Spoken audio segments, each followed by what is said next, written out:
하나님의 크신 사랑과 은총이 여러분의 삶에 함께 하시기를 빕니다. 오늘은 사랑 안에 거하라 라는 제목으로 함께 하나님의 말씀을 나누겠습니다. 오늘 본문 말씀 속에서 예수님께서 강조하시는 내용은 서로 사랑하라는 것입니다. 그래서 나의 사랑 안에 거하라, 서로 사랑하라, 친구를 위하여 목숨을 버리는 것보다 더 큰 사랑이 없다라는 내용이 반복되어 기록되어 있습니다. 도대체 예수님은 왜 이렇게 사랑에 대해서 강조하고 계시는 것일까요? 먼저 예수님의 상황을 살펴보겠습니다. 예수님께서 제자들에게 서로 사랑하라고 말씀하실 때는 제자들의 발을 씻겨주신 후 겟세마네 동산으로 기도하러 가시는 도중이거나 또는 최후의 만찬 자리였을 것으로 추정됩니다. 그리고 제자들 사이에서도 이미 불안한 기운을 감지하고 혹시라도 무슨 일이 생긴다면 예수님을 배반이라도 할 분위기가 감돌고 있었습니다. 또한 요한복음 공동체의 입장에서도 한번 생각해 보겠습니다. 요한복음은 2세기 초에 기록된 복음서입니다. 그리고 이 시기에 요한복음 공동체는 로마 제국의 박해와 유대인의 박해를 함께 받고 있었습니다. 이로 인해서 요한복음 공동체에 속한 사람들은 고난을 겪고 있었고 불안과 두려움 속에 떨고 있었습니다. 배교자들은 점점 증가하고 있었고 그들의 밀고로 성도들이 체포되는 일이 다반사였습니다. 또한 같은 동족인 유대인들의 박해도 점점 심해져만 가고 있었습니다. 12 제자들에게 서로 사랑하라라는 이 말씀은 예수님께서 십자가의 죽음을 당하는 일이 생기더라도 믿음을 저버리지 말고 끝까지 사랑하라는 의미입니다. 믿음을 지키라는 의미입니다. 또한 고난 중에 있는 요한복음 공동체 성도들에게는 박해 속에서도 믿음을 지켜서 사랑으로 승리하라는 의미입니다. 예수님의 십자가 죽음을 앞둔 12 제자와 박해 속에 있는 요한복음 공동체에 가장 필요한 것은 바로 사랑입니다. 왜냐하면 오직 사랑만이 두려움을 이겨낼 수 있고 참된 기쁨을 가져다 줄 수 있기 때문입니다. 9절 말씀입니다. 아버지께서 나를 사랑하신 것 같이 나도 너희를 사랑하였으니 나의 사랑 안에 거하라. 예수님은 아버지 하나님께서 자신을 사랑해 주신 것 같이 나도 너희를 사랑했으며 나의 사랑 안에 거하는 사람이 되라고 제자들에게 말씀하셨습니다. 이해하기 쉽게 말씀드리면 우리를 사랑하시는 예수님을 마음속의 주인으로 모시고 살라는 뜻입니다. 머리로는 쉽게 이해하고 받아들일 수 있는 말이지만 실제 삶 속에서 이 말씀을 실감하기는 어렵고 실천하기는 더욱 어렵습니다. 오늘날 교회 밖의 사람들은 물론이고 교회 안의 교인들조차도 예수님의 사랑을 느끼지 못하고 경험하지 못하는 경우가 많습니다. 입으로만 사랑을 외칠 뿐 자신의 이익 앞에서는 사랑에 대해 침묵하고 외면하는 경우가 많습니다.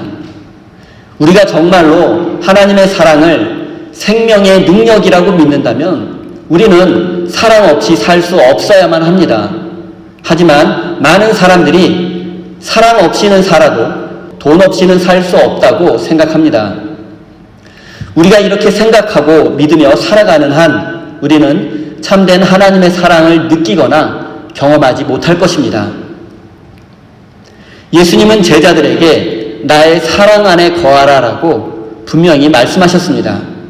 그리고 예수님의 사랑 안에 거하는 방법은 단 하나, 예수님을 사랑하는 것입니다. 예수님을 사랑한다는 것은 무엇보다 예수님의 말씀을 지키는 것입니다. 우리는 예수님의 말씀을 지킴으로써 예수님과 사랑으로 연결될 수 있기 때문입니다. 만약 여러분이 예수님의 사랑을 듬뿍 받는 삶과 세상 속에서 부유한 삶, 둘 중에 하나를 선택할 수 있다면 어떤 삶을 선택하시겠습니까? 물론 둘 다 가질 수 있다면 좋겠지만 둘 중 하나만 선택해야 한다면 여러분은 예수님을 사랑하는 삶을 선택할 수 있으시겠습니까? 사랑하는 성도 여러분, 십자가의 죽음을 앞두고 계시는 예수님은 제자들에게 나의 사랑 안에 거하라라고 말씀하셨습니다. 사랑만이 앞으로 닥칠 위기를 극복할 수 있는 힘이며 참된 기쁨을 가져다 줄 수 있기 때문입니다. 11절입니다. 내가 이것을 너희에게 이름은 내 기쁨이 너희 안에 있어 너희 기쁨을 충만하게 하려 함이라. 예수님은 제자들에게 내 기쁨이 너희 안에 있다면 그것이 너희의 기쁨을 충만하게 할 것이다. 너희의 기쁨이 넘쳐날 것이다 라고 말씀하셨습니다. 그런데 예수님은 지금 제자들의 배반과 십자가 죽음이라는 끔찍한 운명 앞에 놓여 있는 상황입니다. 그런데 예수님은 이런 상황 속에서 도대체 어떻게 기쁨을 누릴 수 있었을까요? 예수님께서 제자들에게 주시겠다는 그 기쁨은 과연 무엇이었겠습니까? 예수님의 입장에서 한번 생각해 보겠습니다. 지금 고난과 죽음을 앞둔 예수님께서 누리고 있는 기쁨의 정체는 아버지 하나님의 뜻에 순종하기로 결단하고 그 결단을 실행에 옮기고 있다는 사실 때문에 느끼는 기쁨입니다. 한마디로 하나님의 뜻에 자신의 삶을 바치는 순종의 기쁨입니다. 인간적으로 생각해 본다면 제자들에게 배반당하고 십자가에 매달릴 운명 속에서 도대체 무슨 기쁨을 누릴 수 있겠습니까? 하지만 예수님은 제자들의 배반과 십자가의 운명을 아버지 하나님을 향해서 나아가는 길이라고 믿었기에 그 속에서도 기쁨을 누릴 수 있었던 것입니다. 제자들의 배반과 십자가의 고난은 너무나도 당혹스럽고 수치스럽고 절망적인 사건이지만 예수님은 이 절망적인 사건들을 통해서 오히려 하나님의 뜻이 이루어진다고 믿었습니다. 많은 사람들이 인생의 위기와 고난 속에서 원망하고 불평하며 절망 속으로 빠져듭니다. 하지만 참된 신앙은 그 속에서도 하나님의 뜻이 이루어질 수 있음을 믿으며 기쁨을 누리는 것입니다. 그 어떤 고난과 인생의 위기도 우리를 하나님의 사랑으로부터 끊을 수 없다는 사실을 기억하시기 바랍니다. 사랑하는 성도 여러분, 예수님은 제자들의 배반과 십자가의 고난 앞에서 하나님의 뜻에 순종한다는 생각을 하셨고 그 생각으로 인해서 그 믿음으로 인해서 기쁨을 누릴 수 있었던 것입니다. 또한 그 기쁨을 우리에게도 나누어 주기를 원하고 계십니다. 인생의 그 어떤 위기 속에서도 절망하지 마시고 그 속에서도 최선을 다해 하나님의 뜻에 순종해 나갈 때 하나님께서 여러분에게 세상이 알 수 없는 참된 기쁨을 주실 것입니다. 그 기쁨이 여러분의 삶에 가득하기를 바랍니다. 이제 하나님을 믿는 우리에게 왜 기쁨이 없는지 그리고 왜 우리는 쉽게 짜증내며 불안해하는지 살펴보겠습니다. 먼저 답을 알려드리겠습니다. 간단합니다. 그것은 우리가 하나님을 진정으로 사랑하지 않고 있거나 아니면 예수님의 사랑을 느끼지 못하고 경험하지 못하기 때문입니다. 우리에게는 기쁘고 행복해지고 싶다는 욕구가 있지만 동시에 사랑은 하고 싶지 않다는 모순이 있습니다.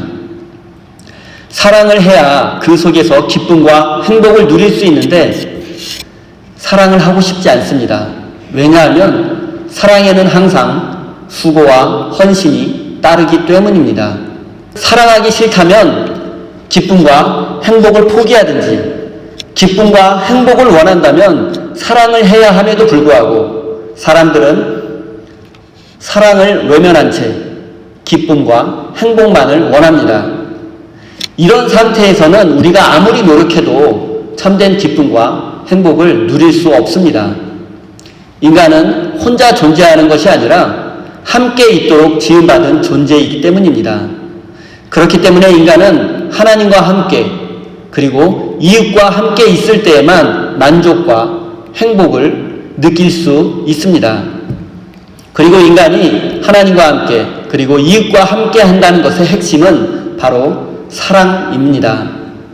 하나님을 사랑하고 이웃을 사랑할 때 인간은 비로소 참된 기쁨과 행복을 누릴 수 있습니다. 우리의 육체는 밥을 먹어야 하지만 우리의 영혼은 사랑을 먹고 그 사랑을 나누어 주어야만 합니다.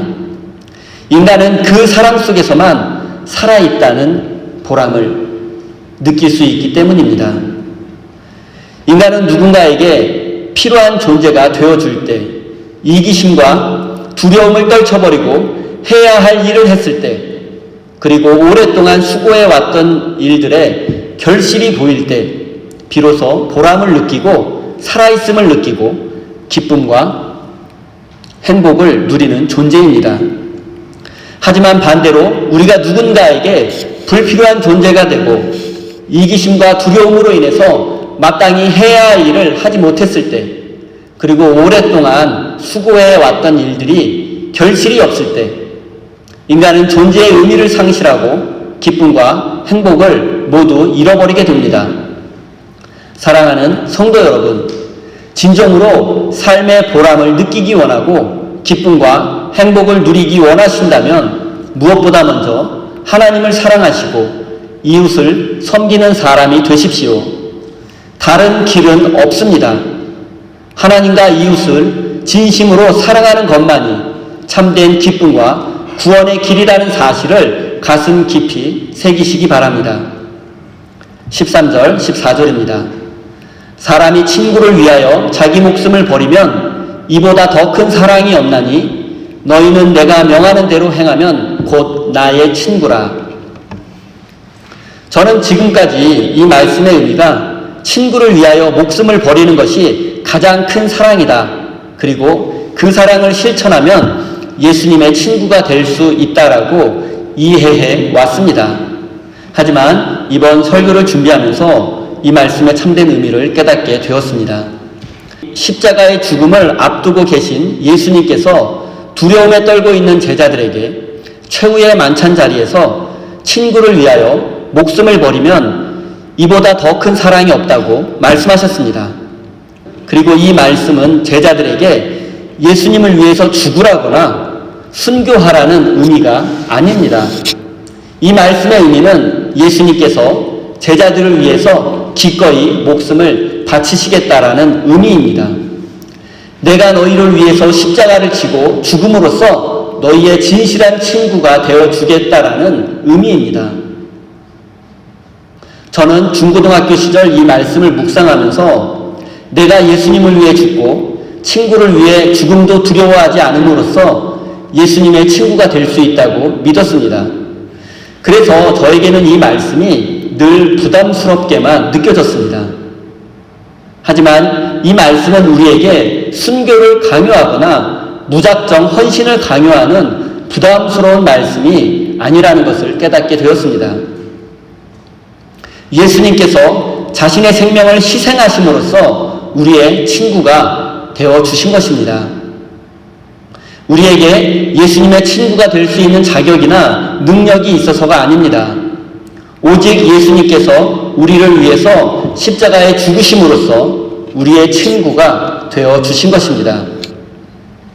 그렇다면 이제 예수님의 친구가 된 우리가 어떤 삶을 살아야 하는지 생각해 보겠습니다. 예수님은 왜 자신의 생명을 희생하시면서까지 우리를 친구로 삼아 주셨을까요? 친구란 모름지기 시간을 함께 지내는 사이입니다. 그리고 함께 시간을 보내며 기꺼운 마음으로 친구와 함께 친구의 일을 해줄 수 있는 사이입니다. 그렇습니다. 예수님의 친구가 된 우리는 이제 예수님과 함께 시간을 보내며 예수님의 일을 해야 합니다. 나의 일, 나만을 위한 일이 아니라 친구 대신 예수님을 위한 일, 예수님이 기뻐하시는 일도 기꺼운 마음으로 할 수 있어야만 합니다. 예수님은 당신의 일을 함께 하자고 우리를 친구 삼아 주신 것입니다.